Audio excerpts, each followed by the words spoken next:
దేవుని సంగమా దేవులారా, మరొక గొప్ప సమయముగా ఇఫ్ఫానియా తర్వాతి ఆదివారంలోకి మనం ప్రవేశించున్నాం.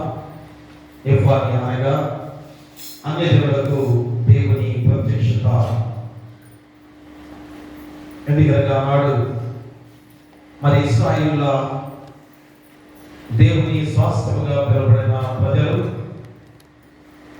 మరి వారిని దేవుని సొత్తుగా పిలువబడిన ఇశ్రాయేలు జనాంగాన్ని మరి దేవుడు ఇలాగా ఏర్పాటు చేసుకున్న జనాంగముగా మరి యాకోబు గోత్రాలు కాని వారందరూ కూడా అన్యులుగా పిలువబడే సమయం అది.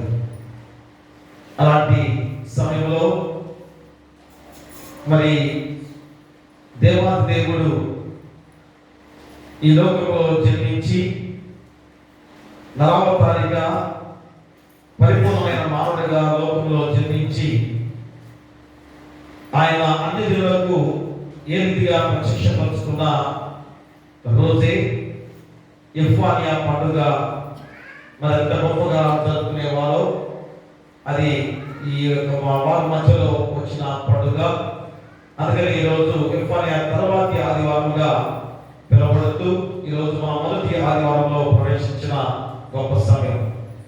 మరి ఎపిఫనీ అనే పదము మన గ్రీక్ భాషలోని ఇఫ్ఫానియా నుండి మరి వచ్చిన సందర్భము. మరి దీనికి అర్థం ఏంటనగా ప్రదర్శన లేక బహిర్గతం లేక వెల్లడిపరచడం. మరి యేసుక్రీస్తు వారు ఈ లోకానికి రక్షకుడిగా ఆయన పరిచర్యను ప్రారంభించిన సమయం. ఆయన దేవుడిగా దైవత్వంతో నిండిన మానవుడిగా ప్రత్యక్షపరుచుకున్న గొప్ప విధానమే మరి ఇఫ్ఫానియా పండుగను ఆనాడు ఆచరించుకునేవారు. మరి యూదులకు మాత్రమే కాదు, అన్యజనులందరికీ కూడా రక్షకుడు పుట్టాడని ప్రపంచానికి తెలియజేయడమే ఈ పండుగ ఉద్దేశముగా వారు ఆనాడు ఆచరించుకునే గొప్ప విధానం. మరి కాబట్టి మా అన్యజనులకు ఏ రీతిగా ప్రత్యక్షపరచుకోవడానికి కారణం ఏంటి? ఏ జనాంగాన్ని నాస్వాస్థ్యం పిలువబడిన ప్రజలుగా ఉన్నారు కదా. మరి ఎందుకు అన్యజనులకు ప్రత్యక్షపరుచుకున్నాడు అనే దాన్ని మనం గుర్తు చేస్తున్నట్లయితే ఆనాడు ఆ ఇశ్రాయేలు జనాంగముగా ఉన్న జనాంగము దేవుని మాటలను వినని వారిగా జీవించారు.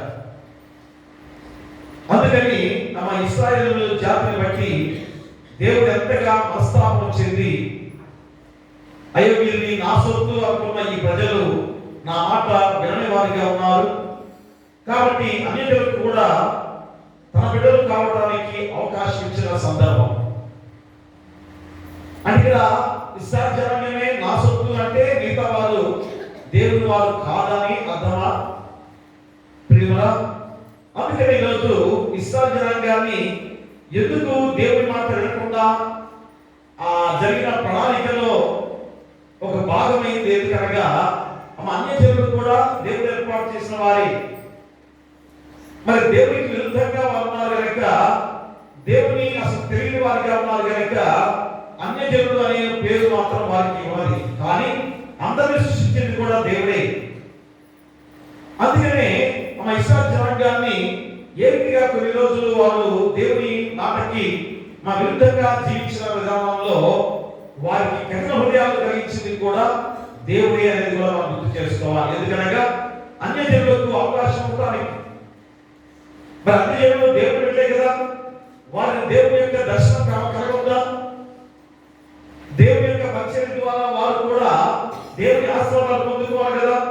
అందుకనే వారు ఏ రీతిగా దేవుడు వారిని దగ్గరికి చేర్చుకున్న గొప్ప సందర్భమే ఈ ఇఫ్ఫానియా పండుగ.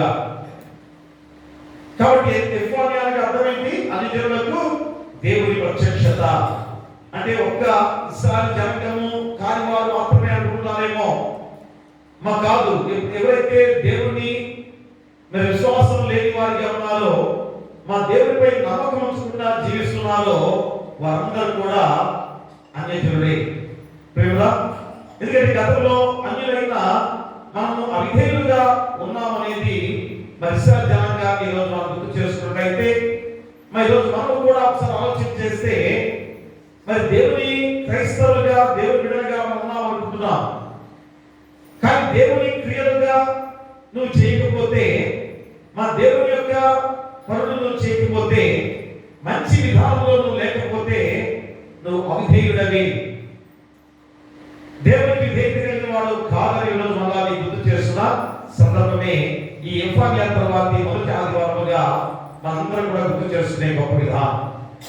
ఎందుకంటే ఇశ్రాయేలు అవిధేయులుగా ఉన్నందున మనకు దేవుని అనుగ్రహం వచ్చింది అనేది ఆనాడు ఆ పండుగ ద్వారా అందరం మనం తెలుసుకున్న సత్యం. అంటే ఒకప్పుడు అన్యజనులకు దేవుడు లేడు, వాగ్దాన నిబంధనలు లేవు, నిరీక్షణ లేదు అని అనుకునే సందర్భం అది. చూడండి, ఎఫ్ఎసీయులకు రాసిన పత్రిక ఒకసారి అపోస్తలుడైన పౌలు ఎఫెసీయులకు రాసిన పత్రిక 2వ అధ్యాయంలో 11-12 వచనం చదవండి. కాబట్టి మునుపు శరీర విషయంలో అన్యజనులై ఉండి శరీరమందు చేతితో చేయబడిన సున్నతి గలవారు అనబడిన వారి చేత సున్నతి లేని వారు అనబడిన మీరు ఆ కాలమందు ఇశ్రాయేలుతో సహపౌరులు కాక పరదేశులను వాగ్దాన నిబంధనలు లేని ప్రజలను నిరీక్షణ లేని వారును లోకమందు దేవుడు లేని వారునై ఉండి క్రీస్తుకు దూరస్తులై ఉండిరని మీకు మీరు జ్ఞాపకం చేసుకుని. ప్రియమరా, మననాడు క్రీస్తుకు దూరస్తులుగా జీవించిన అందరూ కూడా ఎలాంటి వారుగా ఉన్నారు? మా దేవుడు లేడు అనే దానిలో జీవించిన వారు, వాగ్దాన నిబంధనలు లేవని జీవించిన వారు, నిరీక్షణ లేదు అని జీవించిన వారు, నిర్భేదమైన మనపై మా దేవాది దేవుడు ఎంత మహాకృపను చూపించి మన మధ్య అవతరించిన యేసుక్రీస్తు వారు. మరి జన్మించిన తర్వాత యేసుక్రీస్తు వారు చేసే ఆ పరిచర్యే, ఆయన చేసిన పరిచర్య ఆయన దేవుడు అని ప్రతిష్టపరుచుకున్న గొప్ప విధానం. ఆ పరిచర్యను మొదలుపెట్టిన సందర్భమే ఈరోజు ఈ ఎఫ్ఆర్ఆర్ తర్వాత ఆదివారాలుగా భక్తులను గుర్తు చేసుకునే సందర్భం. అంటే ఎఫ్ఆర్ఆర్ పండుగ రోజే యేసుక్రీస్తు వారు మొట్టమొదటిగా ఏ రీతిగా ఆయన పరిచర్యను ప్రారంభించిన రోజు. మరి రోజు ఎఫ్ఆర్ఆర్ తర్వాత ఆదివారముగా ఆ పండుగ అయిపోయింది. తర్వాత మనం ఈ యొక్క ఎఫ్ఆర్ఆర్ తర్వాత మొదటి ఆదివారంలోకి ప్రవేశించిన గొప్ప విధానం. కాబట్టి ప్రియ దేవులారా, ఈరోజు మనము మన జీవితాలు ఏమై ఉన్నాయో గుర్తు చేస్తూ దేవాది దేవుడు ఎంత ప్రణాళిక ప్రకారంగా మనకు ప్రతిదీ కూడా క్రమబద్ధంగా దేవుని వాక్యాన్ని మనకు అందిస్తున్నాడు. మనం ఏ మార్పు చెప్తున్నాం, ఎలాంటి మార్పు చెప్పే విధంగా జీవిస్తున్నాం. అందుకని ఈ యొక్క ఎఫ్ఆర్ఆర్ తర్వాత ఆదివారంలో కూడా ఈ 3 లేఖన భాగాల ద్వారా చాలా ప్రాముఖ్యమైన అంశంతో దేవుడు ఈ రోజు వాక్యాన్ని సిద్ధపరుచున్నాడు. మొదటగా యెషయా ప్రవక్త ద్వారా మనం గుర్తు చేస్తున్నట్లయితే యెషయా గ్రంథం 61వ అధ్యాయము 1-3 వచనాల్లో మనం గుర్తు చేసుకుంటే ఏమిగా మెస్సియా అనే రక్షకుడిని మీ మధ్యకు నేను పంపించబోతున్నాను. ఆ మెస్సియా రక్షకుడే మిమ్మల్ని రక్షించేవాడు. అందుకని దేవుడు తన ప్రజలను వదిలిపెట్టలేదని వారి కన్యలను తుడిచి వారిని తిరిగి స్థాపించడానికి ఒక అభిషక్తుడైన మెస్సియాను పంపుతానని ధైర్యం చెప్పడము ఈ వాక్యం యొక్క ఉద్దేశం. ప్రియమురా, ఎందుకంటే మన జీవితాలు ఏమైపోతాయో అన్న స్థితిలో ఉన్నప్పుడు యెషయా ప్రవక్త ప్రవచించిన ఈ లేఖన భాగాన్ని గుర్తు చేసుకున్నట్లయితే, ఇదిగో మెస్సియా అనే రక్షకుడు మీలో జన్మించబోతున్నాడు. అతడు ఎలాంటి వాడు? మమ్మల్ని రక్షించేవాడు, రక్షకుడిగా ఉన్నవాడు. కాబట్టి మీరందరూ కూడా ధైర్యంగా ఉండి యెహోవాను మహిమపరిచే వారిగా మీకు నీతి వృక్షము అనే పేరు పెట్టబడిన జాతిగా వెళ్ళబోతున్నారని గుర్తు చేసిన గొప్ప సందర్భం. అది ఈరోజు మనందరం కూడా ఏమని పేరుంది? నీతి వృక్షములు. మరి ఎంత గొప్ప పేరు! యెషయా ప్రవక్త ద్వారా ముందుగానే మనకి శ్రవించిన గొప్ప విధానం. అంటే దేవుని మహిమపరచడంలో మా నీతి వృక్షములుగా మనందరం కూడా మార్చబడ్డాం.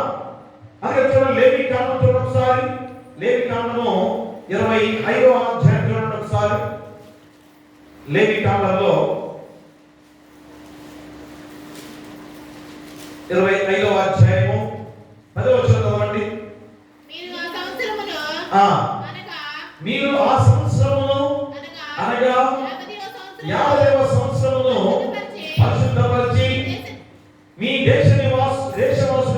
అందరికీ విడుదల కలిగిందని చాటింపవలెను. అది మీకు సునాదముగా ఉండును. అప్పుడు మీలో ప్రతివాడు తన స్వాస్థ్యమును తిరిగి పొందవలెను. ప్రతివాడు తన కుటుంబమునకు తిరిగి రావలెను.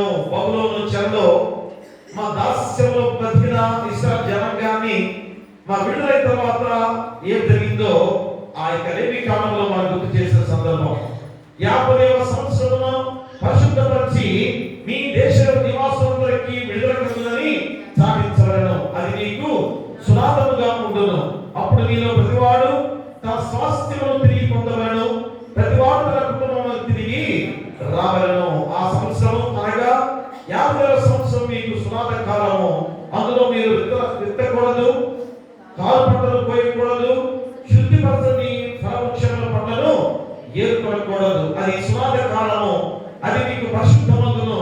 పొలంలో ధనస్సు అదే పండిన పంటను మీరు తినేదరు. చూసారా, మన దేవుడు ఎంతగా మనకి రక్షణ భాగ్యాలు అందించిన ఆ గొప్ప సునాద సంవత్సరాన్ని దేవుడు గుర్తు చేస్తూ ఈరోజు ఎఫానియా పండుగను జరుపుకునే ఆచార ప్రకారంగా ఆనాడు ఎలాగ జరుపుకుంటారో గుర్తు చేసుకునే గొప్ప విధానం. అంటే బబులోను చెర నుంచి విడుదలైన తర్వాత దేవుడు ఇలాంటి సునాద సంవత్సరాలు కలిగించాడు కదా. ఇక అందరూ కూడా అంత సంతోషంగా జీవించామా? జీవించామా? ఎప్పుడు మనము అలాంటి సునాద సంవత్సరంగా జీవించాం? ఎప్పుడు మనందరూ కూడా ఇదిగో ఆయన దగ్గర నేను విశ్రమించే వారు ఉన్నామనగా యేసు క్రీస్తు వారు జన్మించిన తర్వాతే. ప్రియమైన అంటే యెషయా ప్రవచించిన లేఖన వారి అడుగు నుంచి మెస్సియా గురించి మా యేసు క్రీస్తు వారుగా జన్మించే రక్షణ గురించి ఆయన ప్రకటించారు ముందుగానే. కాబట్టి ఆనాడు లేవి కాలంలో మనం చదువుకున్న లేఖన భాగంలో అది జరగబోయేదానికి ముందుగానే ఏ రీతిగా సునాద సంవత్సరం రాబోతుందని చాటి చెప్పబడిన గొప్ప విధానం. అంటే మనకి ఈ సంవత్సరం కూడా అలాంటి సునాద సంవత్సరమే. మా 2026 సంవత్సరం కూడా దేవుడు మనకి ఇచ్చిన గొప్ప సునాద సంవత్సరమే. ఎవరన్నా మీకు ఏ పని చేయనక్కర్లేదు అని సెలవిస్తున్నారు లేవి కాలంలో. మీ పంట దేవుడే పండిస్తున్నాడు, ఆ పంట మీరు తినేదరు అనే చక్కటి మాట ఈరోజు మనం గుర్తు చేస్తున్నారు. అంటే అతనికి దేవుడు చక్కగా అన్ని విషయాల్లో అన్ని కూడా సమకూర్చాడు. దాన్ని మనం పొందుకోలేదు వారిగా ఇంకెన్నో జీవిస్తున్నామని ఈరోజు ఈ వాక్యం ద్వారా అందరూ గుర్తు చేసుకోవాల్సిన సమయం. కీర్తన గ్రంథంలో చూడండి ఒకసారి 34వ సంకీర్తన ఒకసారి చదువుకుందాం. 34వ సంకీర్తన 18వ అధ్యాయం చదవండి. విరిగిన హృదయం గల వారికి యెహోవా ఆసన్నుడు, నలిగిన మనసు గల వారిని ఆయన రక్షించును. యెషయా ఎలాంటి గొప్ప మాటలు గుర్తు చేస్తున్నాడు. మా లేవి కాలంలో వారు జరుపుకున్న సునాద సంవత్సరపు ఆ ఎఫానియా పండుగ ఎలాగ జరిగేది. కాబట్టి ఆ రక్షించింది ఎవరి ద్వారా అనేది ఈరోజు మళ్ళా మీరు గుర్తు చేసుకోవాలి. అందుకని చెరలో వారికి విడుదల, బూడిద ప్రతిగా భూషణము కిరీటము యెషయా ఈరోజు ప్రవచించిన ఆ గొప్ప మాటలు అవి ఎవరి ద్వారా పొందుకున్నామనగా మెస్సియా అనగా యేసు క్రీస్తు వారి ద్వారా ఆ రక్షణ భాగ్యాన్ని మనం పొందుతున్నాం. కాబట్టి మన ఎఫ్సీ రాసిన పత్రికలో మనకు గొప్ప మాటలు గుర్తు చేస్తున్నారు. ఏమని? మెస్సియా సమాజం లేదా క్రీస్తు సమాజంలో విలువలు సంబంధాల గురించి పౌలు ఎఫెసీ సంఘ విశ్వాసులకు విశదీకరిస్తూ ఈరోజు చెప్పబడిన గొప్ప విధానం. అంటే మెస్సియా సమాజం లేక క్రీస్తు సమాజం ఎలా ఉండాలి? విలువలతో కూడిన సమాజంగా ఉండాలి. మరి రోజు మనందరం కూడా ఆ సమాజ సంస్థలో ప్రవేశించాం. ఎప్పుడు ఎత్తబడతామో తెలియని రీతిలో మనం జీవిస్తున్నాం. అలాంటి జీవించే వాళ్ళందరూ కూడా ఎలా ఉండాలి? విలువలతో కూడిన సమాజంగా జీవించాలి. తండ్రిగా, తల్లిగా, కుమారుడిగా, దాసుడిగా, యజమానుడిగా, క్రైస్తవుడిగా మనందరూ ఎలాగ జీవించాలో అపోస్తలుల పౌలు ద్వారా ఎఫెసీ సంఘానికి గుర్తు చేస్తూ చెప్పిన పత్రిక పాఠ్య భాగం. ఇక స్వంత పాఠ్య భాగంలో మా మెస్సియా సమాజ నిర్మాణంలో అడ్డంకులు ఉండరాదని హెచ్చరిస్తూ దీవించబడిన తమ చిన్న బిడ్డలను తీసుకొచ్చిన తల్లుల కోరికను మన్నిస్తూ హృదయానికి చిన్న బిడ్డలను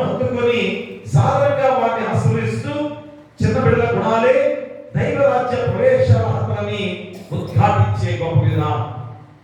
అంటే చిన్నపిల్లలకే కాదు ఇక్కడ, మా చిన్నపిల్లల యొక్క మనస్తత్వం ఎలా ఉందో పెద్దవాళ్ళ మనస్తత్వాలు ఎలా ఉండాలి అంటే ఏ కల్మషం లేకుండా, ఎలాంటి శత్రుత్వం లేకుండా, నిజాయితీగా యథార్థతగా. మీరు చిన్నపిల్లలు ఏం చెప్తారు? ఎంత తప్పు జరిగినా కానీ ఆ పిల్లలకి ఏం చెప్తారు?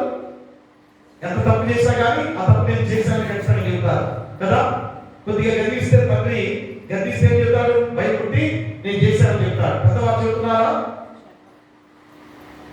ప్రియమురా చూడండి, అంటే పెద్దవారి మనస్తత్వాలు ఎలా ఉండాలి? చిన్నపిల్లల మనస్తత్వం వలె ఉండాలి.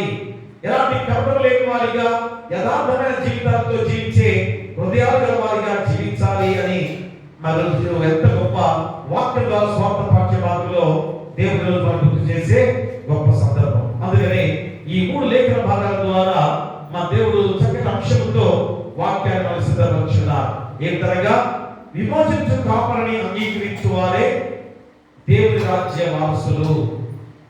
విమోచించు కాపరిని అంగీకరించు వారే. ఎంత గొప్ప అంశం చూడండి. విమోచించు కాపరిని అంగీకరించు వారే దేవుని రాజ్య వారసులు. అంటే ఆల్రెడీ నిన్ను నన్ను మనందరూ కూడా యేసుక్రీస్తు వారు విమోచించాడు. మరి విమోచించు కాపరిని అంగీకరించిన వాడిగా ఉన్నావా?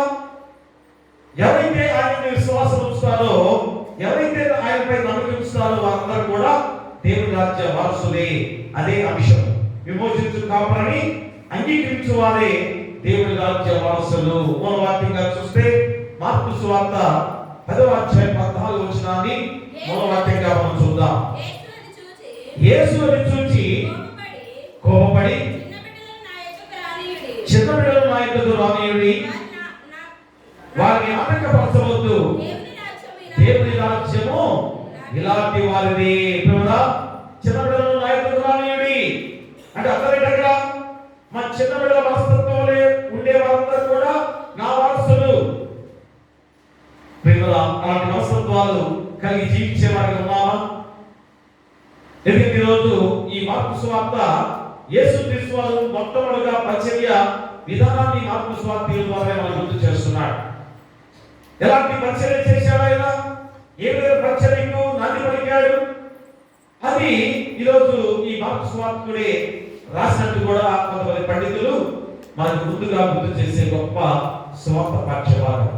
ఎందుకంటే సమాజంలో మా సంఘంలో అనేక రకముల ప్రజలు ఉన్నారనేది మనందరికీ తెలిసిన విషయమే, అవునా? మా ఈరోజు సమాజంలో లేక మన సంఘంలో అనేక రకాలైన ప్రజలుగా మనం జీవిస్తున్నాం. ఐశ్వర్యవంతులు ఉన్నారు, విద్యావంతులు ఉన్నారు, జ్ఞానవంతులు ఉన్నారు, బలవంతులు ఉన్నారు, మా ఉద్యోగస్తులు ఉన్నారు, కూలి పనులు చేసుకునే వారు ఉన్నారు, ఇంకా అందచందాలు కలిగిన ఉన్నారు, ఇంకా గొప్ప స్థితిలో ఉన్న వారు అందరూ ఉన్నారు, రాజులు ఉన్నారు, ప్రవక్తలు ఉన్నారు, మనకు చక్రవర్తులు ఉన్నారు, బోధకులు ఉన్నారు కదా. మా లోకంలో ఎవరు ఉన్నారో మనం గుర్తు చేస్తున్నాడు. ఇంకా సేవకులు ఉన్నారు. మరి ఇంతమంది ఉన్నా కానీ మరి వీరెవరికి లేని గొప్ప అవకాశము ఈరోజు పసిబిడ్డలకి, చిన్న పిల్లలకి దేవుడు గొప్ప అవకాశాలు ఇస్తున్నాడు. ఎందుకు అనేది ఈరోజు అందరూ ఆలోచన చేయాలి. అదే మేము చిన్నపిల్లలకైనా మేము కావా, మేము రక్షించబడలేదా, మేము రక్షణ భాగ్యంలో లేవా అని మీరు అనుకోవచ్చు పెద్దవాళ్ళుగా. ఎందుకు ఈ చిన్నపిల్లలని ఈరోజు దేవుడు వారిని అంగీకరించాడు? ఎందుకు చిన్నపిల్లల్ని ఆటంకపరచవద్దు, నాయకుడు రానీయుడని అన్నాడు?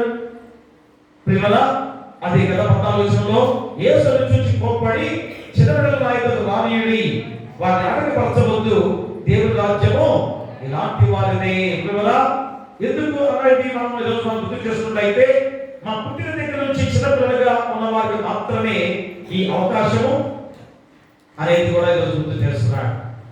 ఎందుకని మా స్త్రీలు ఎక్కువగా మీరు ఉన్నారు కనుక మీకు పుట్టే బిడ్డలు మా చిన్న బిడ్డలుగా ఉన్నప్పుడు ఎలాంటి వారికి ఉన్నారో ఒకసారి ఆలోచన చేయండి. ఎంత వయసు వరకు ఏ కర్మషం లేకుండా, ఏ తప్పిదం లేకుండా వారు ఎదుగుతున్నారో ఒకసారి ఆలోచన చేయండి. అంటే దేవుడు సృష్టించిన విధానము, మీ గర్భం ద్వారా పుట్టించిన మీ బిడ్డలు ఎలాంటి కర్మషం లేకుండా ఈ లోకంలో జన్మిస్తున్న వారిగా ఉన్నారు. మరి ఎలాంటి తప్పిదాలు చేయని వారిగా ఈ లోకంలో ఉన్నారు. మరి పెరిగిన వారి తర్వాత ఎందుకు ఇలాంటి మా భయంకరమైన లోకముగా మారింది. అసూయ ద్వేషాలు ఎందుకు మనుషుల్లో ఉన్నాయి? కక్షలు కాపణ్యాలతో ఎందుకు జీవిస్తున్నారు? మా ప్రేమ లేని వారిగా ఎందుకు జీవిస్తున్నారు? ఒక్కసారి ఆలోచన చేసుకుంటే ఎదిగే కొద్దీ మనం మనుషులుగా మార్పు చెందాలి. మనుషులందరూ కూడా ప్రేమతో ఉండాలి కదా. పెద్దవారి కొద్దీ జ్ఞానం ఎక్కువగా ఉంటుంది కదా. అలాంటి వారిగా ఈరోజు మనకు ఉండాల్సిన ఆ రీతి చిన్నపిల్లలకు ఉందనేది దేవుడి రోజు గుర్తు చేస్తున్నాడు. చిన్నపిల్లల్లో ఆ మనస్తత్వం ఉందని దేవుడి రోజు గుర్తు చేస్తున్నాడు. అంటే లోకంలో మనుషులుగా ఎలాంటి స్థితిలో మనం జీవిస్తున్నామో పెరిగి పెద్దవాళ్ళైతే పరలోక రాజ్య ప్రవేశం కొరకు ప్రయాసపడవలసిందే. మా చిన్నపిల్లలు మాత్రం వాళ్ళు ఏ కర్మషం లేదు, ఎలాంటి అవినీతి లేదు, ఎలాంటి వాళ్ళలో దుష్టత్వం లేని వారిగా ఉన్నారు. కానీ పెరిగి పెద్దవాళ్ళైతే వాళ్ళందరూ కూడా పరలోక రాజ్యానికి కొరకు ఎంత అవసరపడుతున్నామో ఈరోజు మనందరూ కూడా గుర్తించాల్సిన వాళ్ళని. అందుకని ఈ యెఫన్యా ప్రవాది మొదటి ఆదివారంలో మనందరికి కూడా ఒక హెచ్చరికతో కూడిన ఈ వాక్యాన్ని దేవుడు మనకు గుర్తు చేస్తున్నాడు. కాబట్టి పరలోక రాజ్యంలో ప్రవేశించాలంటే ఎవరైనప్పటికీ కూడా ఎలా ఉండాలి? పసిబిడ్డల మనస్తత్వంతో జీవించాలి. అంటే పసిబిడ్డల మనస్తత్వం అంటే అమాయకత్వమా? అమాయకత్వంతో ఉండడం అని అర్థమా? కాదు. మా అమాయకత్వం అని కాదు ఇక్కడ చెప్పేది.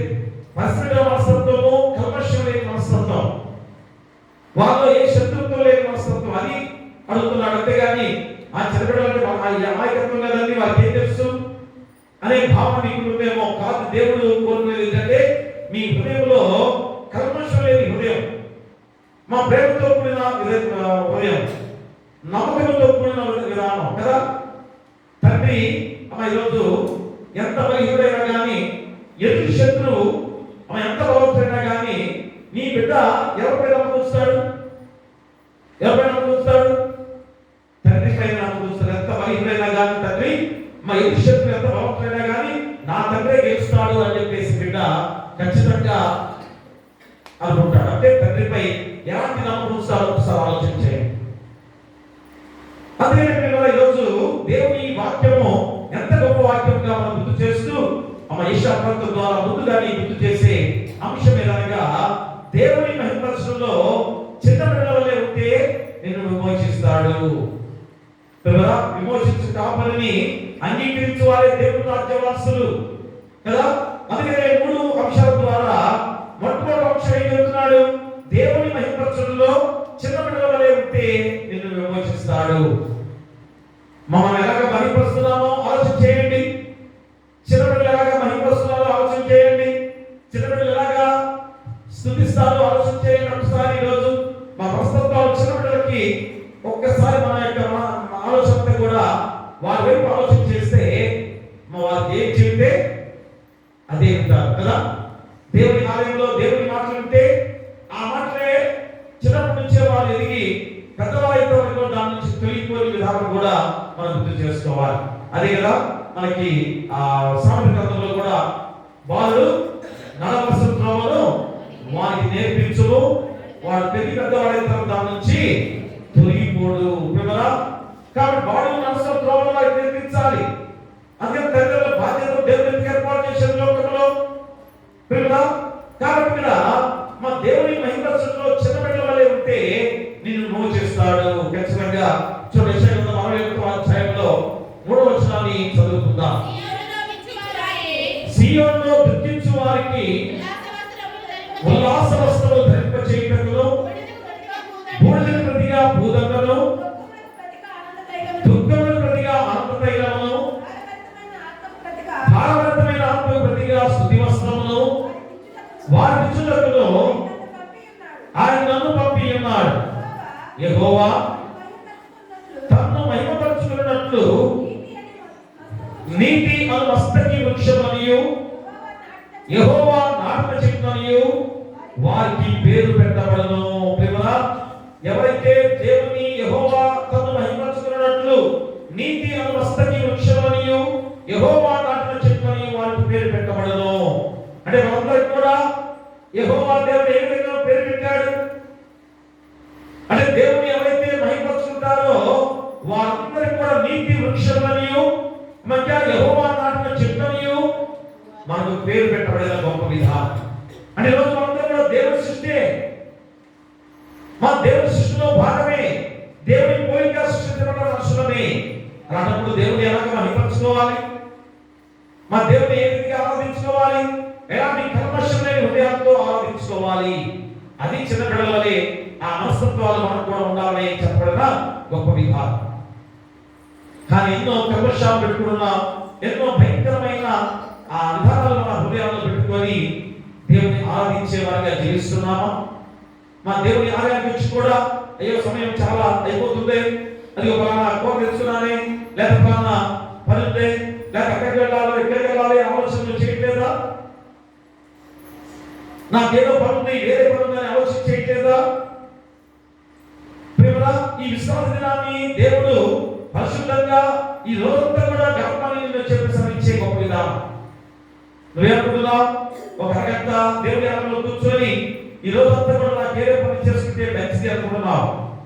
ఆర్థిక పనులతో కొన్ని పనులు చేసుకొచ్చేమో, కానీ ప్రేమరా దేవుని సమయాన్ని దొంగిలించే వారిగా ఉండవద్దనేది పదే పదే నీ గుర్తు చేస్తుందా?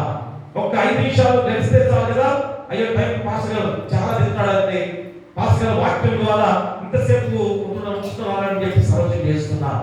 అంటే నీ హృదయంలో ఏం ఆలోచన ఉంది? మా దేవుని మహిమపరిచే ఆలోచన నీలో లేదు, మా దేవుని స్తుతించే విధానము నీలో లేదనేది నువ్వు ఒకసారి ఆలోచన చేసుకోవాలి. అది ఈరోజు మా యెషయా ప్రవక్త ద్వారా చెప్పే ఈ మాటలు. యెహోవా తనను మహిమపరచుకున్నట్లుగా మనల్ని కలుగ చేశాడు. మా దేవుని మహిమపరచడానికే దేవుని పోలి చొప్పున నిన్ను నన్ను సృష్టించాడు. ఎందుకని సమస్తాన్ని దేవుడు సృష్టించాడు. మా ప్రతిదీ దేవుని ద్వారా మనం పొందుకుంటున్నాం. అది ఆలోచన చేశారా ప్రియా ప్రియులారా? కానీ దేవుని సమయాన్ని దొంగిలిస్తూ మా దేవునికి కూడా సమయం కేటాయించకుండా మనం ఎలాంటి లోక పరిస్థితుల్లో జీవిస్తున్నామో ఈరోజైనా ఆలోచన చేసుకోవాలి. అందుకనే ఇది చిన్న పిల్లలు గ్రహించి దేవుని మహిమపరుస్తున్నారు, స్తుతిస్తున్నారు అనేది మనము గుర్తించాల్సిన బాధ్యత ఈరోజు నీకు ఉంది. అదే దేవుడు ఎక్కడైతే అనుకుంటారా? సమయం పోతుంది, సమయం పోతా అనుకుంటారా?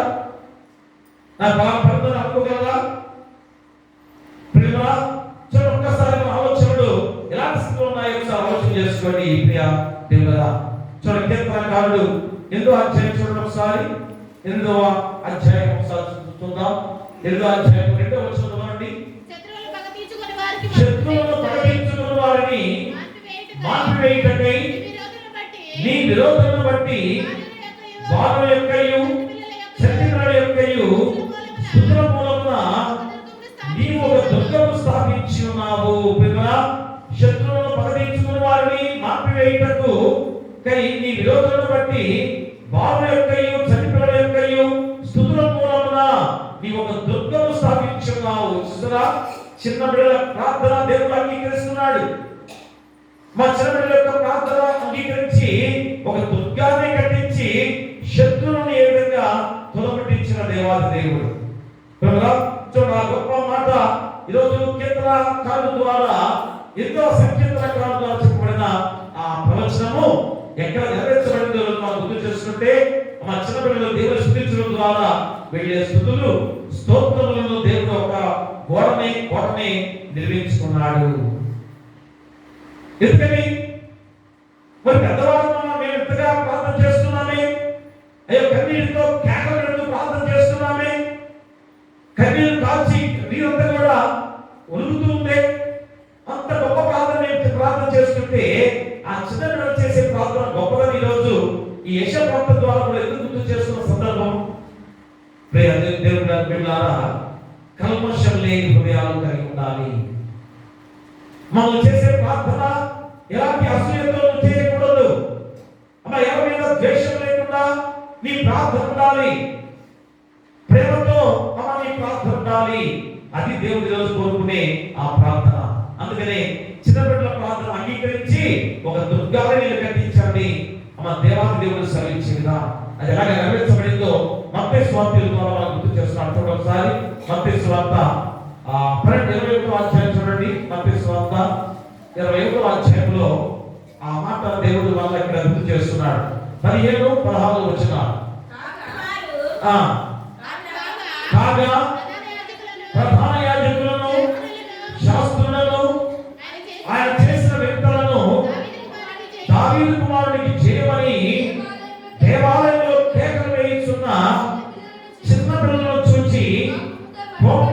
మండిపడి వీరు చెప్పుచున్నది వినుచున్నావా అని ఆయనను అడిగిరి. అందుకు యేసు వినుచున్నాను, వారి యొక్కయు చండికల యొక్కయు నోట స్తోత్రములు సిద్ధపరిచేసితివి అన్న మాట మీరెన్నడూ చదవలేదా అని వారితో చెప్పి వారిని విడిచి పట్టణం నుండి బయలుదేరి బేతనియకు వెళ్ళి అక్కడ బస చేసెను. కీర్తన సంకీర్తన 8వ అధ్యాయంలో 1000 సంవత్సరాల క్రితముగా ప్రవచించిన ఆ లేఖనము ఎలాగ నెరవేర్చబడింది? ఎవరి ద్వారా నెరవేర్చబడింది? యేసుక్రీస్తు వారి ద్వారా.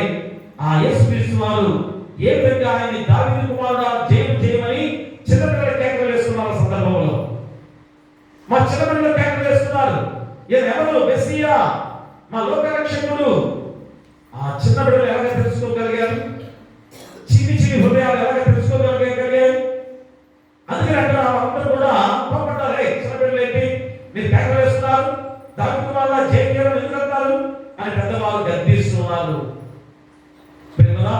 ఆనాటి కాలంలో మా చిన్న బిడ్డలు అంటే అస్సలు దేని పరికరాల ద్వారా అర్థం. తండ్రి మనశిక్ష కూడా విధించే భయంకరమైన రోజు. పూర్వకాలంలో చిన్న బిడ్డల్ని చంపే హక్కు కూడా తండ్రికి ఉంది. చూడండి ఎంత ఘోరమైన విధానంలో జీవించారో అలాంటి వారి కొరకు కూడా దేవుడు ఎంత చక్కగా యేసుక్రీస్తు వారి ద్వారా చిన్న బిడ్డలను ఆటంకపరచవద్దు, వారి దగ్గరకు రానీయడని ఆనాటి జరిగిన కాలంలో చిన్న బిడ్డలను చంపే హక్కు కూడా తండ్రికి ఉండే విధానం ద్వారా దేవుడిగా యేసుక్రీస్తు వారి ద్వారా ఎంత గొప్ప వాక్యాన్ని ఈరోజు లోకానికి తెలియజేశాడో ఆలోచన చేద్దాం. కాబట్టి ఈ యొక్క మాట బాబు యొక్కయు చండికల యొక్కయు నోట స్తోత్రం సిద్ధింపచేసితివి అన్న మాట మీరు ఎన్నడూ చదవలేదా? ఓ ప్రధాన యాజకులారా, పరిసయ్యులారా, శాస్త్రులారా, మరి మీరు దేవుని వాక్యాన్ని చదివిన వారైతే ఈ లేఖన భాగం నెరవేర్చబడిందని తెలుసుకోలేదా? ఈరోజు మనం కూడా అదే స్థితిలో ఉన్నామేమో. మా దేవుని లేఖన భాగాలు ఎంతగా తెలుసుకుని కూడా ఇంకనూ మన హృదయాలు చిన్న బిడ్డల మనస్తత్వంలో లేకుండా కల్మష హృదయాలతో మన ప్రేమ లేని విధానంలో ప్రార్థిస్తున్నాము. ప్రార్థన దేవుడు ఎలా అంగీకరిస్తాడు? మా ఎంతమంది కొంతమంది అయితే ఇప్పుడు దగ్గర కొద్దిగా కదా, ఒకరైతే కేకలు పెట్టి ప్రార్థన చేసేవారు. మైకులు పైకిపోయి ఇప్పుడు కూడా కొంతమంది చేస్తున్నారు అలాగా. డిస్టర్బెన్స్ కదా చాలా మంది. ఏంటి ప్రార్థన? కేకలు పెట్టుకుని ప్రార్థన చేయటం మైకుల్లో, ఎవరికి వేటి కేకలు పెట్టుకుని మోకాలు పెట్టుకుని అనుకునే చాలా మంది ఈరోజు లోకాన్ని అన్యులుగా చాలా మంది నాతో చెప్తూ ఉన్నారు. ప్రార్థన చేయటువంటి ఇది ఏంటంటే పాస్ గారు బైబిల్ అలా కాదే, నువ్వు ప్రార్థన చేసినప్పుడు నీ తలుపులు మూసుకొని ప్రార్థన చేయబడుతుంది కదా అని అన్యులే అడిగారు చాలా మంది కూడా. ప్రియా దేవుడా, నీ ప్రార్థన ఎవరికి వినపడాలి? మన దేవుడిగా, మనుషులుగా? మరి ఎందుకని నువ్వు చేసే ప్రార్థన అంతగా డిస్టర్బ్ చేసే విధంగా ఉంది అనేది మనుషుల యొక్క ఆలోచనగా ఉందంటే నీ ప్రార్థన ఎలా ఉందో ఒకసారి ఆలోచన చేయాలి. మనం ఎలాంటి ప్రార్థన చేస్తున్నామో ఆలోచన చేసుకోవాలి. కాబట్టి ప్రియ దేవుడా, కీర్తన 33వ సంకీర్తన చూద్దాం ఒకసారి. 33వ సంకీర్తన 1వ వచనం చదవండి. 1వ వచనం, నీతిమంతులారా యెహోవాను బట్టి ఆనందగానం చేయుడి, స్తుతి చేయుట యథార్థవంతులకు శోభస్కరము. చూసారా, నీతిమంతులారా యెహోవాను బట్టి ఆనందగానం చేయుడి, స్తుతి చేయుట యథార్థవంతులకు శోభస్కరము. అది చిన్నపిల్లల్లో ఉండే నీతి, మా చిన్నపిల్లల్లో ఉండే యథార్థత. అలాంటి విధానంలో అందరూ కూడా నీతివంతులారా నిన్ను నన్ను అడుగు చెబుతున్నారు గొప్ప మాటే. కాబట్టి యెహోవాను బట్టి ఆనందగానం చేయుడి. ఎలాగ మహిమపరచాలి? ప్రియరా, అలాగే 147వ సంకీర్తన కూడా ఒకసారి చదువుకుందాం. 147వ సంకీర్తన 1వ వచనం, యెహోవాను స్తుతించుడి, మన దేవునికి స్తోత్రగానం చేయుట మంచిది, అది మనోహరము, స్తోత్రం చేయుట గొప్పదము. ప్రియరా, చూడండి ఎలాంటి స్తోత్రగానం చేస్తూ దేవుని స్తుతించాలో అదే చిన్న మనస్తత్వం.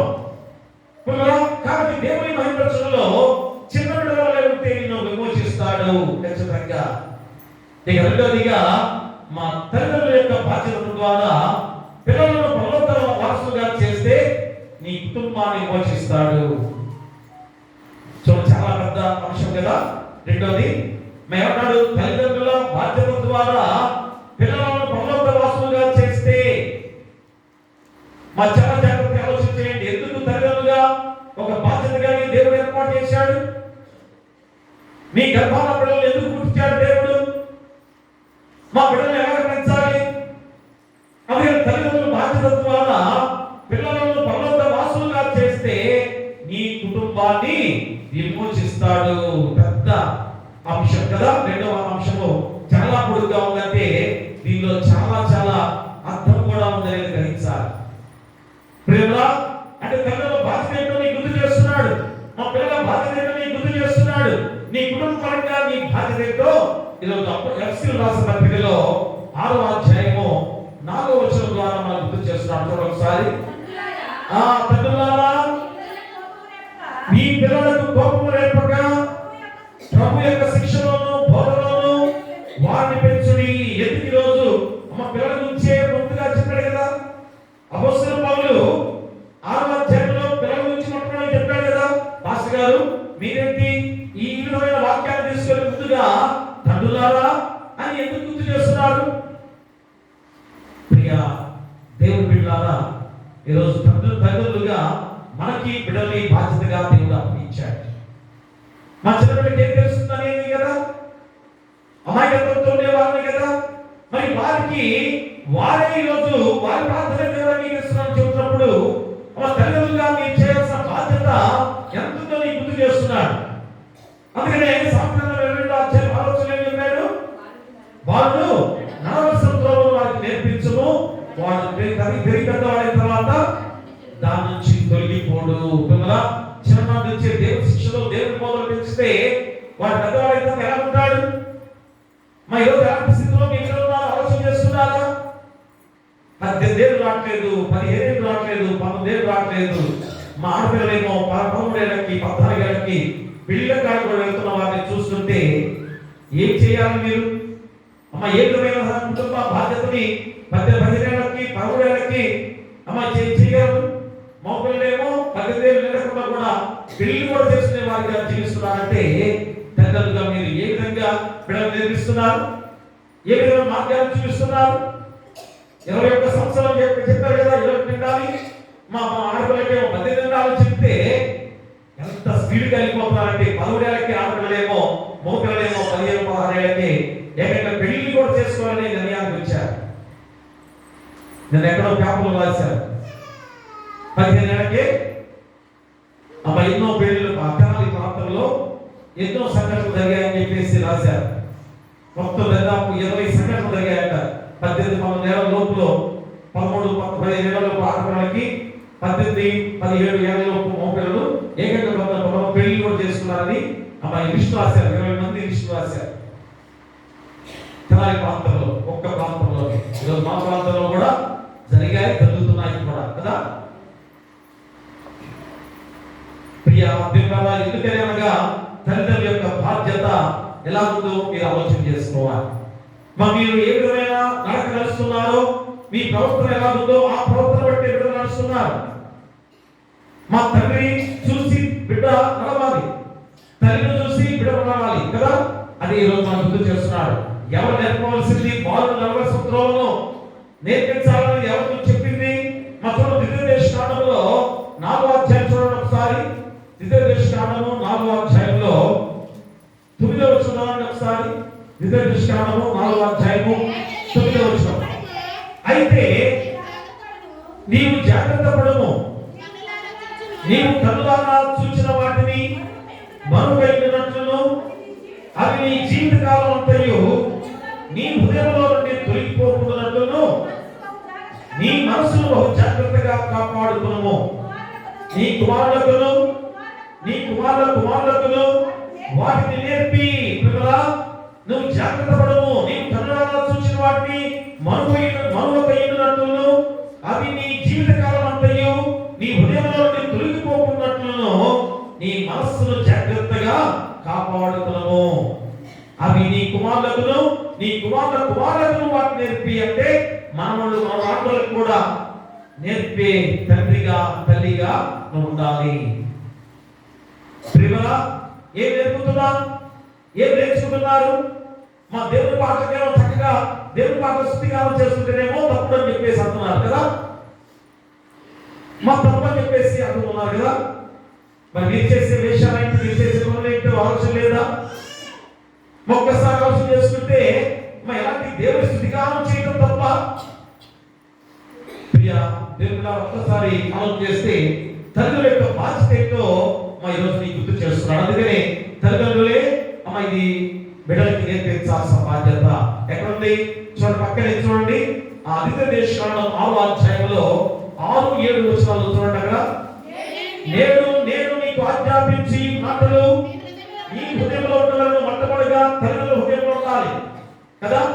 మరి నీ హృదయం ఉంటే నీ బిడ్డకి నేర్పిస్తావు. నీ హృదయం లేకపోతే నీ బిడ్డకి ఎలా నేర్పిస్తావు?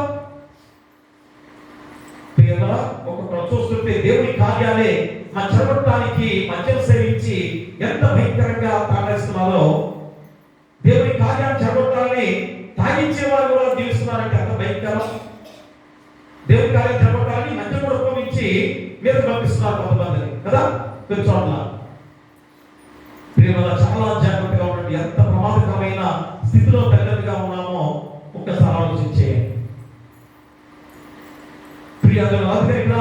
మొట్టమొదటిగా తండ్రిగా నీ గుర్తు చేస్తున్నాడేమని, నేను నీకు ఆజ్ఞాపించి మాటలు నీ హృదయంలో ఉండవలను. నీవు నీ కుమారులకు వాటిని అభ్యసింపచేసి నీ ఇంట కూర్చున్నప్పుడును, త్రోవ నడిచినప్పుడును, పడుకున్నప్పుడును, లేచినప్పుడును వాటి గురించి మాట్లాడవలను. సూచనగా వాటిని చేతికి కట్టుకునవలను. ఎంత గొప్ప మాట కదా ప్రియమా. అంటే పాలు మాన్పించినప్పుడే దేవుని సన్నిధిలో విడిచిపెట్టబడిన సమయం లాంటి గొప్ప ప్రవక్తను ఈరోజు నీకు గుర్తు చేస్తున్నాడు. మా చివరిలో ఒక ఉదాహరణగా దేవుడు హన్నా యొక్క కుమారుడిగా సమయం గుర్తు చేస్తున్నాడు. ఎందుకని చూడక ఆ ద్వితీయోపదేశకాండంలో 11వ అధ్యాయం చూడండి ఒకసారి. 11వ అధ్యాయము 11వ వచనం చదవండి. 11వ వచనం, నీవు నీ ఇంట కూర్చున్నప్పుడు, త్రోవ నడిచినప్పుడును, పడుకున్నప్పుడును, లేచినప్పుడును వాటి గురించి మాట్లాడచ్చు.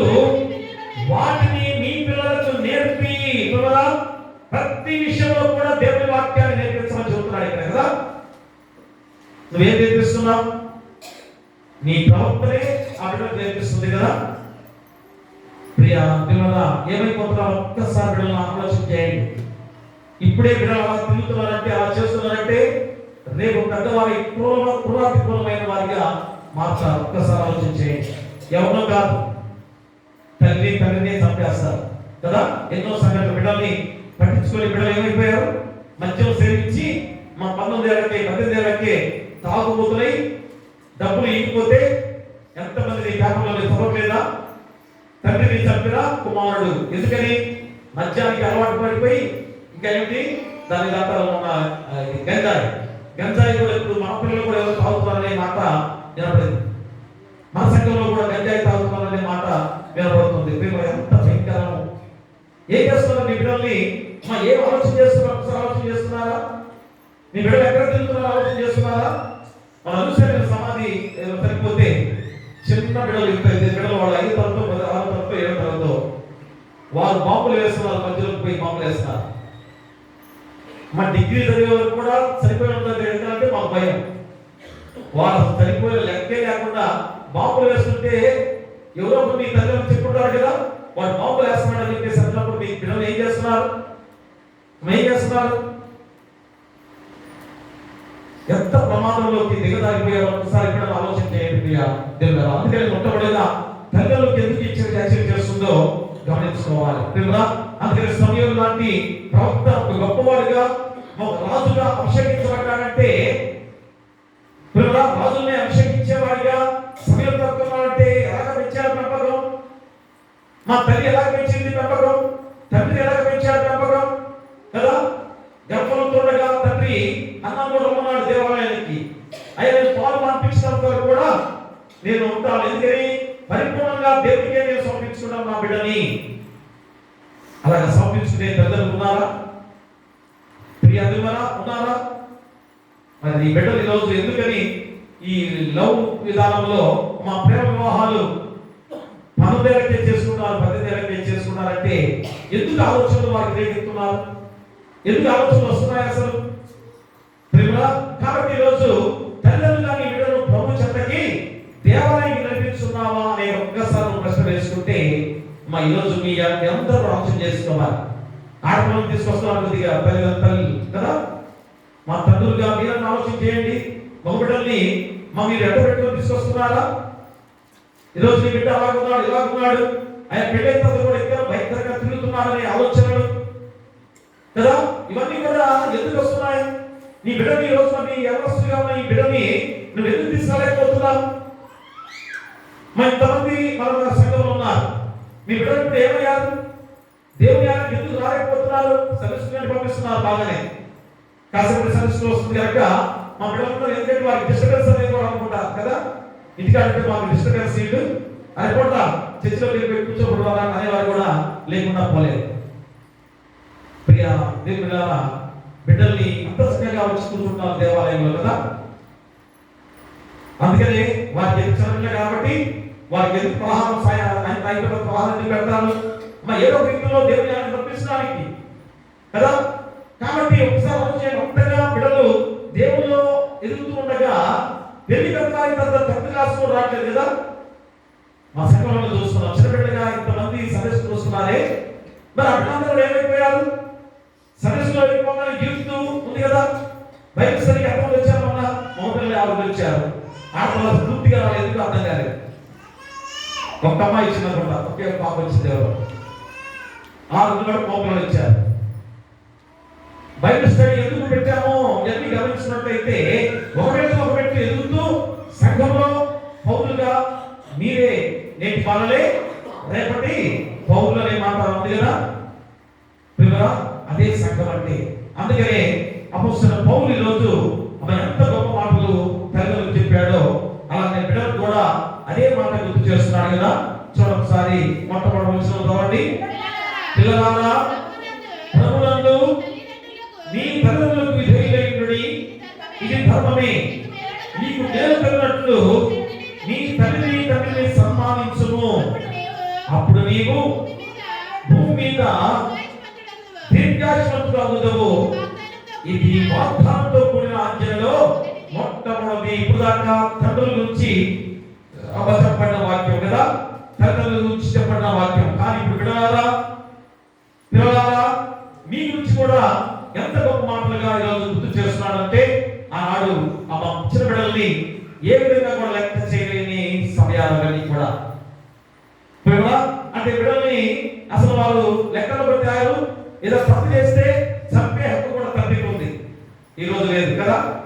దేవుడి వాక్యం ద్వారా దేవుడే మార్క్స్ సువార్త 10వ అధ్యాయంలో చిన్న బిడ్డలు ఆరోగ్యపరచొద్దని చెప్పిన మాట కదా. ఈరోజు శాసనముగా పోలీస్ స్టేషన్ లో కోర్టుల్లో చిన్న బిడ్డ తండ్రి తన కుమారుని చంపిన మన శిక్షే. చూడండి, చట్టం కూడా దేని ప్రకారంగా నడిచింది? మా దేవుని గ్రంథం ద్వారే, జీవ గ్రంథం ద్వారే. ఆనాడు యేసుక్రీస్తు వారు చెప్పిన ఆ బోధే ఈరోజు ఎలాంటి శాస్త్రంగా ఉందో ఒకసారి ఆలోచన చేయండి. ఆనాడు తన బిడ్డ చంపుకోవచ్చు, తప్పు చేస్తే చంపేస్తే హక్కులు ఎవరు కూడా మాట్లాడడానికి లేదు. అలాంటి భయంకర విధానంలో మా పిల్లలు దేవుని గౌరవప్రదమైన వ్యక్తులుగా ఈరోజు రోమా సామ్రాజ్యంలోని మా ప్యాటర్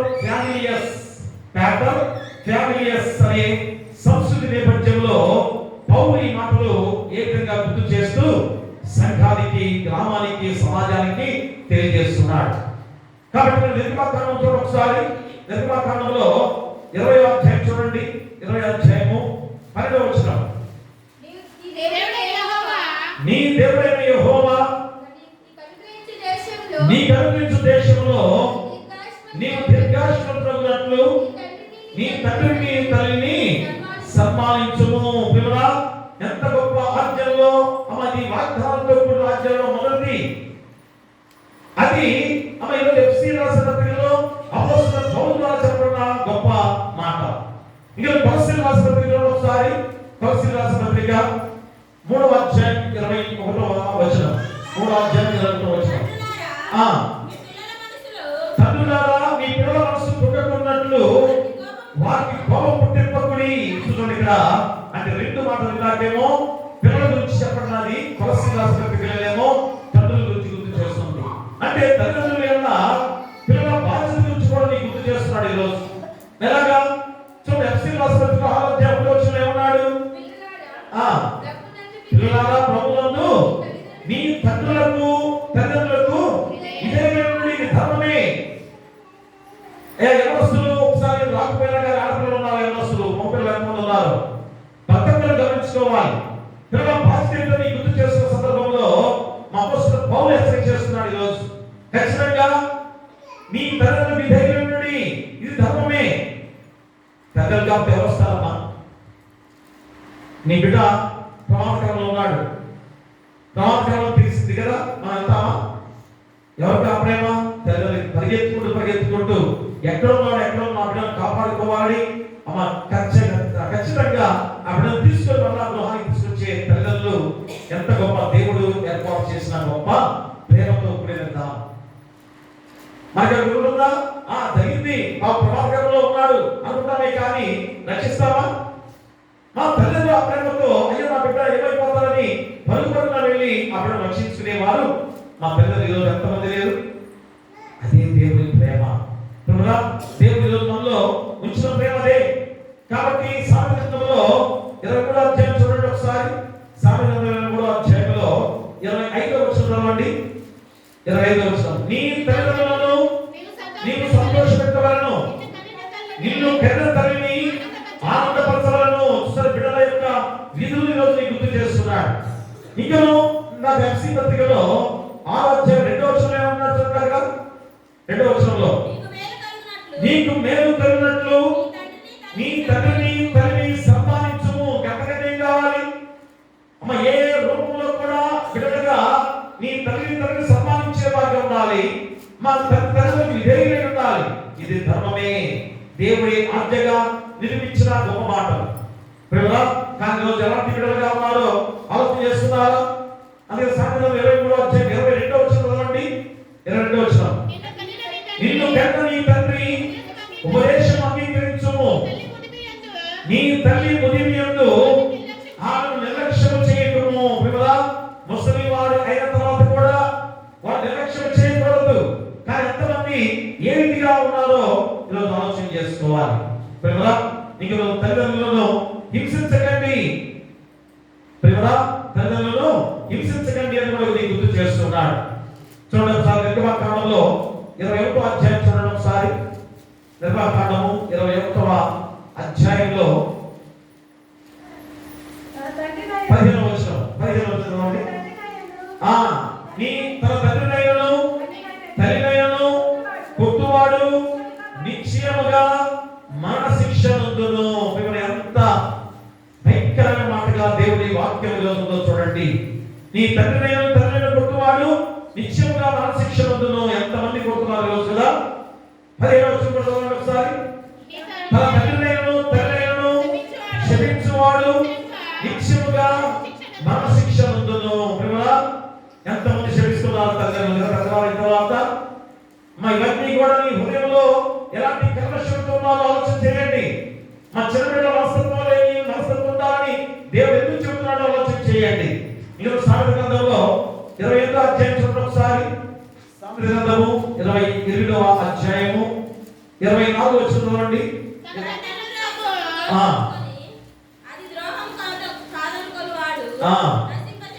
తన తల్లిదండ్రుల సొమ్ము దోచుకొని అది ద్రోహం కాదనుకున్నవాడు నశింపచేయి వారికి జతగాడు. అంటే అపవాదికి జతగాడు. తన తల్లిదండ్రుల సొమ్ము దోచుకొని అది ద్రోహం కాదు, నా తల్లిదండ్రుల సంపాదనే కదా, నాదే కదా, అది దోచుకుంటే ఏముంది అనుకొని మా తల్లిదండ్రులు నిరాశలు చేస్తున్నారు కదా. ఎంత భయంకరంగా నికృష్టమైన జీవితాలు జీవిస్తున్నారో ముసలివారైన తల్లిదండ్రులు కదా.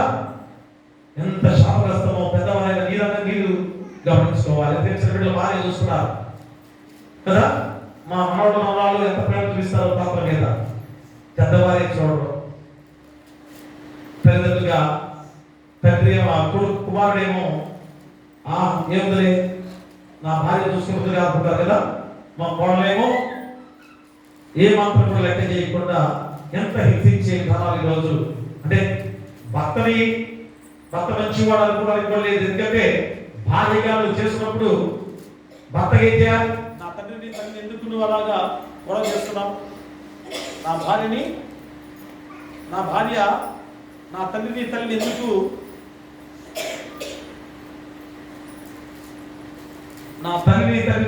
హింసిస్తుందనే ఆలోచన మా కొడుకు కుమారుడుగా నీకు రావుదా? అంటే అది కూడా తప్పే.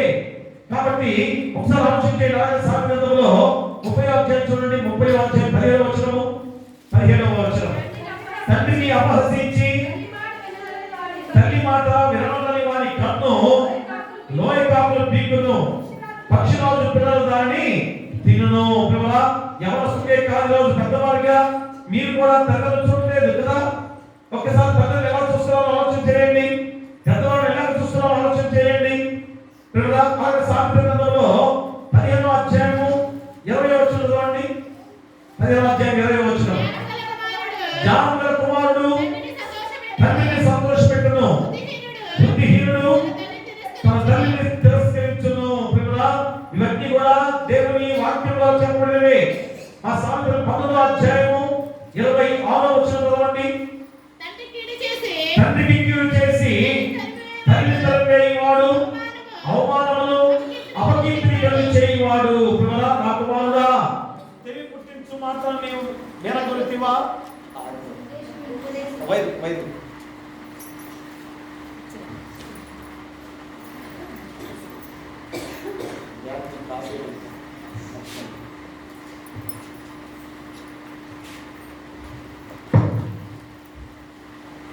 నా కుమారుడా, తెలుగు పుట్టించు మాత్రం నీవు వేరగొలితివా? ఉపదేశం మానుకోము. ప్రియ దేవుడా, చూడండి ఇక్కడ మా సామెతల గ్రంథంలో ప్రతి మాట కూడా ఏ విధంగా నీకు గుర్తు చేస్తున్న సందర్భం. అలాగనే మా 29వ అధ్యాయం 15వ వచనం చదవండి. 29వ అధ్యాయంలో 15వ వచనం.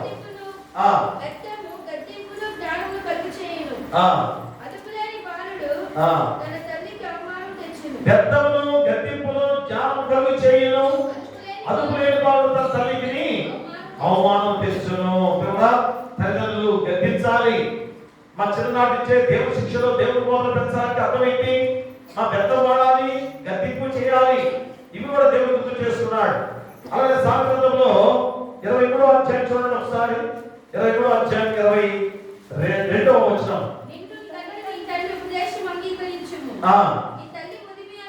నిన్ను కనుక నీ తండ్రి ఉపదేశం అంగీకరించుము, నీ తల్లి ఉదిమి యందు ఆమె నిర్లక్ష్యము చేయకము. ప్రియరా, ఈ మాటలన్నీ కూడా మా దేవాది దేవుడు ఎలాగ ముందుగానే నీ తల్లిని తండ్రిని సన్మానించమని చెప్పాడు. ఈరోజు 17 ఏళ్ళు కాకుండానే మా తల్లిదండ్రులు ఎలాగా విస్మరిస్తున్నారో ఆలోచన చేసుకోవాలి.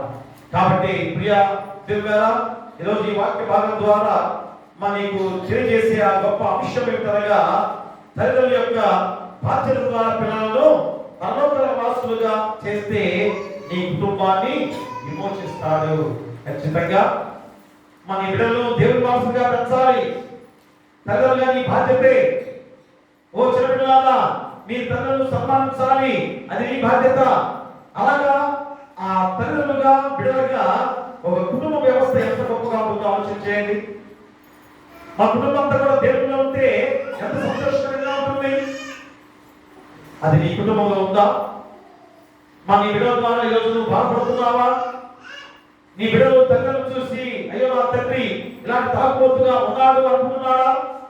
నా తల్లి ఇలాగా ఉందా అని ఆలోచన చేస్తున్నారా?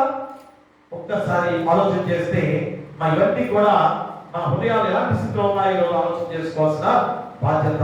ఇక చివరిగా మూడవదిగా మనం గుర్తు చేస్తున్నట్లయితే, వాక్యం పట్ల చలన వలె ఉంటే నిన్ను విమోచిస్తాడు.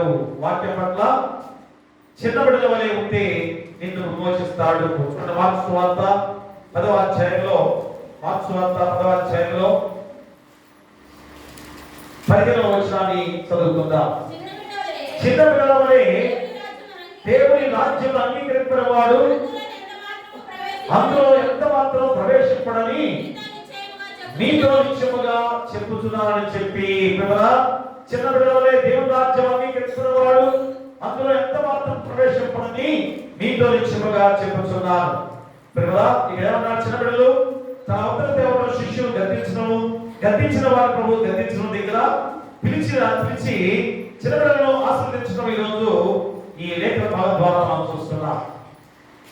అంటే చిన్న బిడ్డలు మా యేసుక్రీస్తు వారు బోధ చేస్తుండగా, వాక్యాన్ని చెబుతుండగా చిన్న బిడ్డలు తనలు ఏం చేశారు? తీసుకొచ్చి యేసుక్రీస్తు వారి దగ్గర ఆశీర్వాదం తీసుకోవాలని వారు తీసుకొచ్చారు.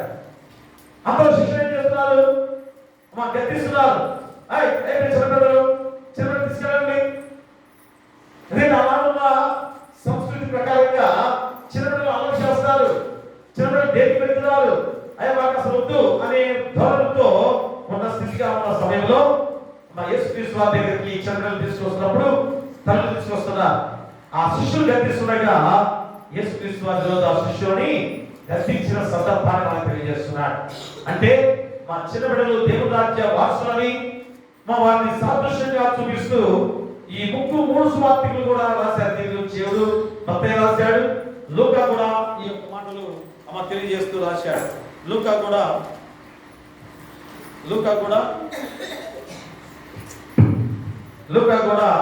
ఈ యొక్క మాటల్ని ఏ రీతిగా తెలియజేస్తున్న సందర్భం. అంటే ఎందుకంటే ఇంత ప్రాచుర్యము ఈ యొక్క వాక్యానికి వచ్చింది అంటే చిన్నపిల్లల్ని ఎలాగా మా దేవుని వంశులుగా పెంచాల్సిన బాధ్యత ఉందో ఆ చిన్నపిల్లల యొక్క మనస్తత్వాన్ని గుర్తు చేస్తున్నాడు. మా చిన్నపిల్లల యొక్క మనస్తత్వం ఎలాంటిది? మా ఇప్పుడిప్పుడే కొట్టుకుంటారు ఇద్దరు పిల్లలు కదా, ఎన్నోసార్లు చెప్పారు. అప్పుడప్పుడే కొట్టుకుంటారు. ఏం చేస్తారు? తర్వాత కాసేపు ఇద్దరు కూడా చేతులు చేసేసిపోతుంటారు. కానీ ఇంటికాడ మా తల్లిదండ్రులు ఇద్దరు కూడా చుట్టూ పట్టుకొని కొట్టుకుంటుంటారు. ఎన్నో కుటుంబాలు చూశారు. ఇక్కడే ఇద్దరు ఆడుకుంటుంటారు, ఇంటికాడేమో నా బిడ్డలు అలాగంటావా, నా బిడ్డలు అలాగంటావా. మా చిన్న బిడ్డల్ని గద్దించే విధానంలో తల్లిదండ్రులు సపోర్ట్గా ఉండకూడదు. ఎప్పుడు కూడా మా పెద్దవాళ్ళు గద్దించినంత మాత్రాన మా బిడ్డని గద్దిస్తానంటే మా తప్పది. చాలా మంది అలాగే అంటున్నారు కదా.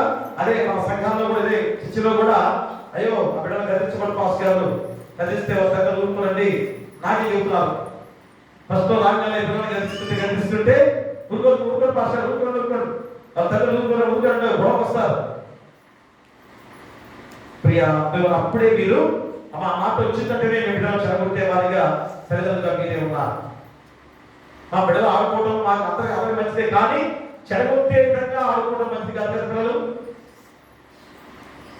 ఒక వస్తువు బాగా తీసుకుంటా ఉన్నాం ఇంట్లో, మా ఇప్పుడే కొత్త వస్తువు తీసుకొచ్చి ఆడబెట్టావు చిన్నపిల్ల అని చెప్పేసి సరే ఆడుకోదా అంటావా? అది 10,000 ఖరీదైన వస్తువులు తీసుకుని పెట్టావు, దాని టీం మాట అనుకుంటావా? తల్లి ఇద్దరు కూడా వాణి పడేస్తారు కదా, మా వాసన కూడా జాపుతాయి. అరే 10,000 పెట్టి కష్టపడి ఈ వస్తువులు తెస్తే పాటు చేశారు. అదే దేవుడి ఆలయాన్ని పాటు చేసినప్పుడు పెద్దవారు గద్దిస్తుంటే మా తల్లిదండ్రులుగా నా బిడ్డల్ని గద్దిస్తారా అనుకుంటే నీ బిడ్డలను పాటు చేసిన వాళ్ళు లేదు. ఒక్కసారి ఆలోచించండి కదా. అందుకని ఈరోజు ఏ విధంగా ఇక్కడ చెబుతున్న మాటలుగా చిన్న బిడ్డల మనస్తత్వం ఎలాంటిది, మా చిన్న బిడ్డలు ఎలాంటి మనస్తత్వం కలిగిన వారిగా ఉన్నారు అనే దాన్ని ఈరోజు మనం ఆలోచన చేసుకోవాలి.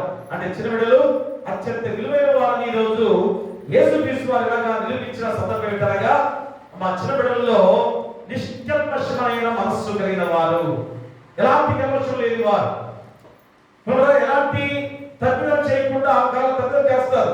తిరిగి తప్పిదం చేశాక ఏం చెప్తారు? నేనే చేశాను చెప్తారు. మా వాళ్ళలో నీతి ఉంది, వాళ్ళ యథార్థత ఉంది, వాళ్ళ ప్రేమ ఉంది. ఎందుకంటే కాసేపు అనుకుంటారు, వాళ్ళ వెంటనే మా చేతులు చేసుకుని హ్యాపీగా ఎదురు ఆడుకుంటూ ఉంటారు. అంటే ఎంత ప్రేమ, శత్రువులను ప్రేమించే ప్రేమ వాళ్ళలో ఉంది. నీలో ఉందా? మా పెద్దవారికి మనలో ఉందా? అలాంటి మనస్తత్వాలే ఉండకూడదని ఈరోజు ఈ వాక్యము ఎంతో గొప్పగా చెప్పడం గొప్ప వాక్యము. అందుకని మా దేవాది దేవుడిగా ఈ చెప్పిన ఈ యొక్క లేఖన భాగాలలో చాలా ప్రాముఖ్యమైన మాటలు దేవుడు గుర్తు చేస్తున్నాడు. ఏమిటనగా చూడండి, పేతురు రాసిన మొదటి పత్రిక చూడండి ఒకసారి. పేతురు రాసిన మొదటి పత్రికలో 2వ అధ్యాయము 1-3 వచనాలు చదవండి. ప్రభు దయను రుచి చూచి ఉన్న యెడల సమస్తమైన దుష్టత్వమును, సమస్తమైన కపటమును, వేషధారణను, అసూయను, సమస్త దుష్ట మార్గమును మాని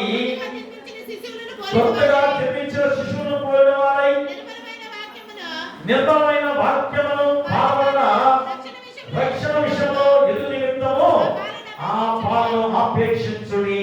ప్రియరా, చిన్న బిడ్డలవలే, కొత్తగా జన్మించిన శిశువును పోలివారై. అమ్మ, ఎలా ఉన్నారు చిన్న బిడ్డలు? కల్మషం లేని హృదయాలు ఉన్నారు. ఈరోజు పెద్దవారిగా మనం కూడా అలాంటి కల్మషం లేని మా ప్రేమతో యథార్థమైన నీతిమంతులుగా ఉంటేనే దేవుని రాజ్య వారసులు. అదే అమ్మ, ఈరోజు మన అంశం కూడా విమోచించు కాపురని అంగీకరించు వారే దేవుని రాజ్య వారసులు. యేసుక్రీస్తు వారు ఎలాగ జీవించాడో తెలుసు కదా. తల్లిని సన్మానించిన వాడే కదా. తల్లి చేసే పనిలో పాల్గొన వాడే, మా తల్లి చెప్పిన మాట విన్నవాడే. కానీ లోకరక్షకుడైన యేసుక్రీస్తు వారు ఎంత గొప్ప కార్యాలు చేయడానికి వచ్చినా కానీ తల్లిని సన్మానించిన వాడు, మా దేవుని ఘనపరిచిన వాడు. అదే రోజు ఈ 3 అంశాల ద్వారా మనం ఖచ్చితంగా దేవుని రాజ్యవాసులుగా ఉన్నారంటే ఏం చేయాలి? దేవుని మహిమపరచడంలో చిన్న పిల్లలను విమోచిస్తాడు. మా తల్లిదండ్రుల బాధ్యత ద్వారా పిల్లలను పరలోక వాసులుగా చేస్తే నీ కుటుంబాన్ని విమోచిస్తాడు. ఇక వాక్యం పట్ల చిన్న పిల్లల వలె ఉంటే ఎన్నో విమోచిస్తాడు. ఆ వాక్యమే శరీరధారిగా మన మధ్య వచ్చిన యేసుక్రీస్తు వారు.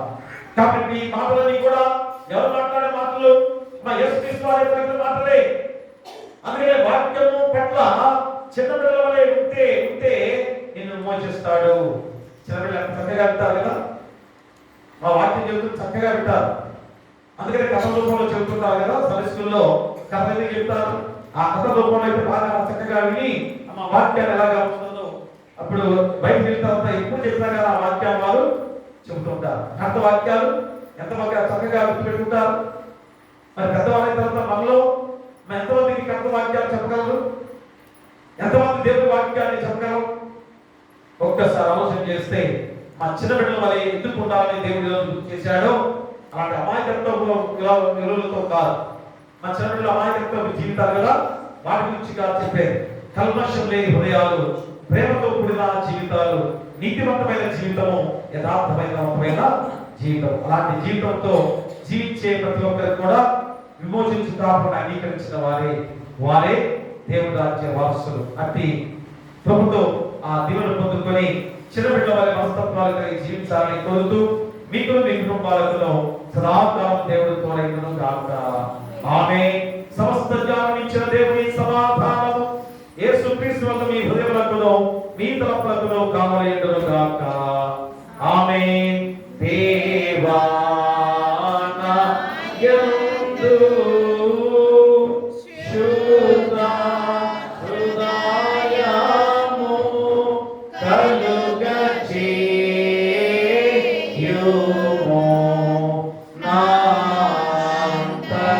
అంతరంగములో స్థిరమైన మనసును తనముగా పుట్టించుము. నీ సన్నిధానములో నుండి నన్ను త్రోసివేయకుము. నీ పరిశుద్ధాత్మను నాలో నుండి తీసివేయకుము.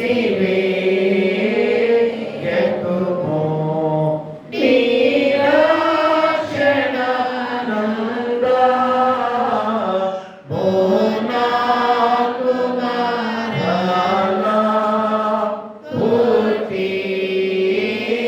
పుట్టించుము. సమాధి గల మనసు కలుగజేసి నన్ను దృఢపరచుము. దయచేసి కూర్చోండి. కృతజ్ఞత కానుక, ముమ్మడి కానుక తెచ్చాలంటే మన ముందుకు వచ్చి దేవుని ఆశీస్సులు పొందుకోవాల్సిందిగా కోరి ప్రార్థిస్తున్నాం.